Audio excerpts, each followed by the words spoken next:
क्या मैं इंस्पेक्टर खुराना से बात कर सकता हूँ?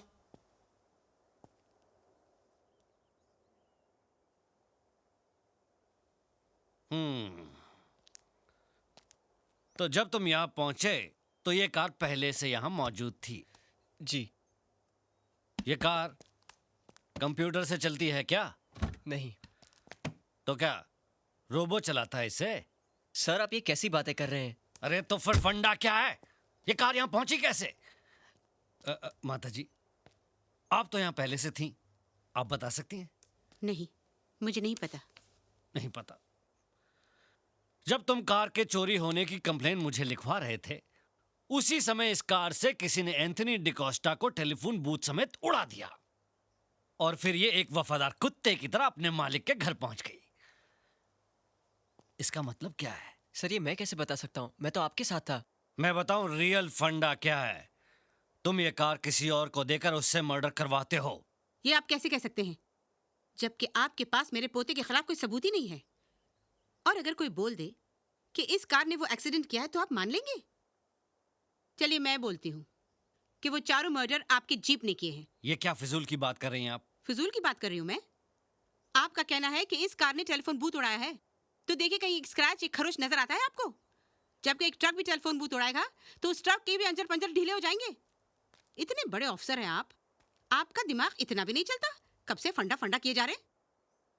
एक तो मेरे पोते ने खुद आपको फोन करके बुलाया, उल्टा आप उसी पर इल्जाम लगा रहे हैं। अब तो मैं इस कार को लेकर कमिश्नर के पास जाऊंगी और उन्हीं से पूछूंगी कि आपको ये कार टेलीफोन बूथ से टकराई हुई लगती है। आप कमिश्नर के पास जाएंगी? जरूरत पड़े तो होम मिनिस्टर तक पहुंचूंगी मैं। सर, अब हमें लगता है हमारा अंतिम समय आ गया है। इसके पहले माताजी होम मिनिस्टर को अपने होम पे बुला लें और हमारा होम खतरे में आ जाए, हमें अपने होम के लिए निकल लेना चाहिए sir. Shut up! Sir. Shut up! Sir.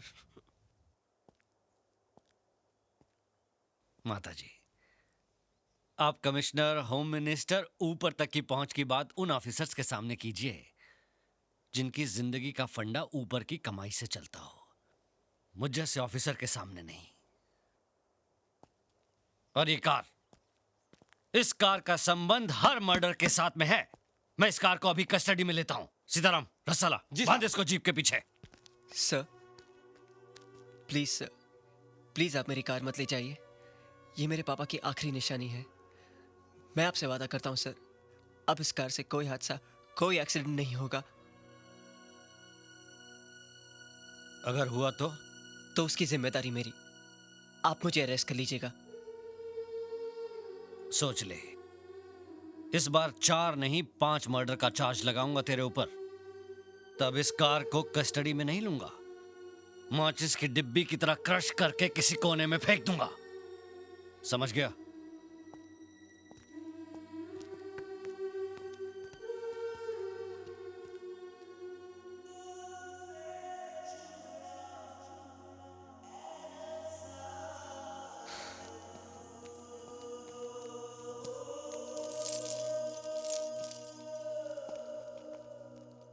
ये क्या कर रहा है बेटे? दादी, टार्जन को बनाकर मैं पापा को पास ले आया था। अगर ये दूर हो जाएगी तो लगेगा पापा भी दूर चले गए।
My baby, my doll, how are you? So I'm this fine, is my Papa. little girl, yes. What a pleasant surprise, पापा आप तो कल आने वाले थे। क्यों?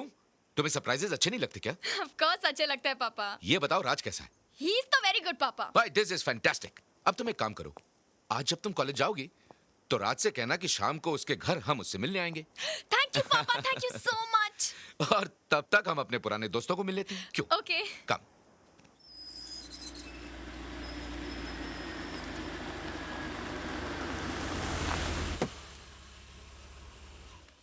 हाय जोजो, हाउ आर यू? हाय, अरे कैसे हो भाई? और ये क्या चारों तरफ सिक्योरिटी?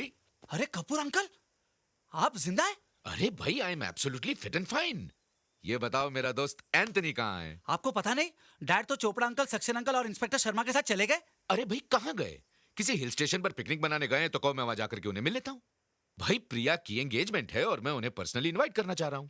अगर आपको पर्सनली इनविटेशन देना है ना, तो आपको ऊपर जाना पड़ेगा। क्या? आइए मैं बताता हूँ। ओह माय गॉड, ये इन तीनों का मर्डर हुआ है। क्या? डैड को तो कार से कुचलकर मार दिया गया है और पुलिस ने बताया कि चोपड़ा अंकल और सक्सेना अंकल का भी मर्डर उसी कार से हुआ है। पता चला कि उन्हें मारने वाला कौन है? उसे तो पुलिस अभी भी ढूंढ रही है और जिस कार से उन लोगों का मर्डर हुआ है वो कार कोई ऑटोमोबाइल इंजीनियर देवेन चौधरी के लड़की की है।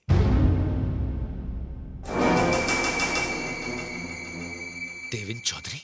हाँ, पुलिस को तो शक है कि वही लड़का मर्डर करता है या करवाता है। अंकल, अगर उस लड़के को पता चल गया कि आप यहाँ आ गए और आप इन लोगों के पार्टनर है, फिर कभी आपके पासपोर्ट पे लंदन का वीजा नहीं लगेगा, आपकी खड़े खड़े डेथ हो जाएगी और आपका पासपोर्ट पड़े पड़े एक्सपायर हो जाएगा।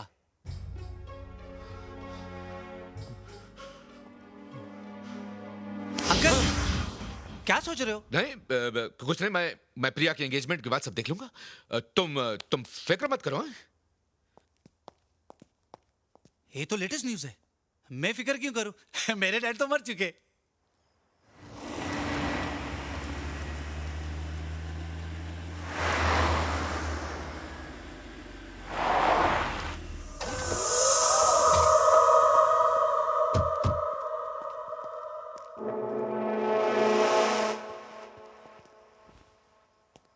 पापा यही राज है।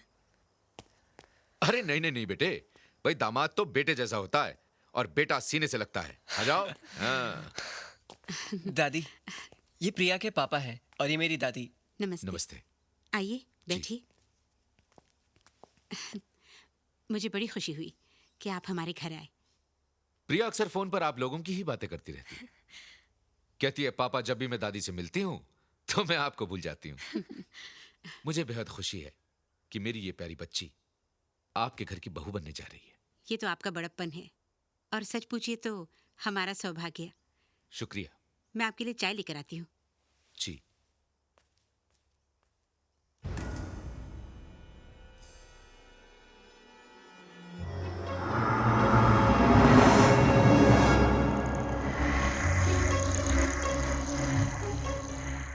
अंकल, ये मेरे पापा की तस्वीर है। पापा? जी। मेरे पापा के कातिल, समझ में आया मैंने तेरी बेटी से प्यार का नाटक क्यों खेला? तुझे लंदन से यहाँ बुलाने के लिए। मैंने तेरे बाकी साथियों को तो मौत की घाट उतार दिया है, अब तेरी बारी है।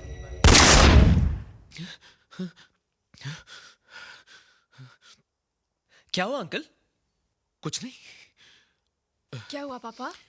कुछ नहीं बेटे, लगता है तबीयत बहुत खराब हो रही है, हमें चलना चाहिए।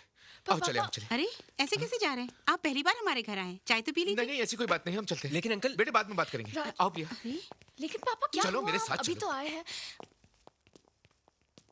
ये अचानक क्या हो गया इनको? पता नहीं, कह रहे थे उनकी तबीयत ठीक नहीं है। तबीयत ठीक नहीं है? पापा आपकी तबीयत तो ठीक है, फिर अचानक हम वहाँ से चले क्यों आए? इसलिए कि मैं तुम्हारी शादी उससे नहीं करवाना चाहता। ये अचानक क्या हो गया आपको? ऐसा क्यों कह रहे हैं आप? No arguments. मैं कुछ सुनना नहीं चाहता। हम दोनों लंदन वापस जाएंगे और तुम्हारी शादी उसी से होगी जिससे मैं चाहूंगा। This is my final decision, समझी? तो अब मेरा भी डिसीजन सुन लीजिए। मैं शादी करूंगी तो सिर्फ राज से। आपको लंदन जाना है तो आप अकेले जाइए। प्रिया,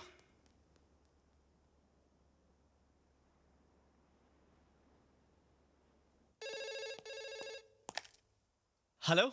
राज बिटवा बहुत गजब हुई गवा। वो ससुरा राकेश कपूरवा है ना, वो तोरी प्रिया को लेकर लंदन जात है। वो वहाँ का दूसरे से ब्याह करे चाहत है।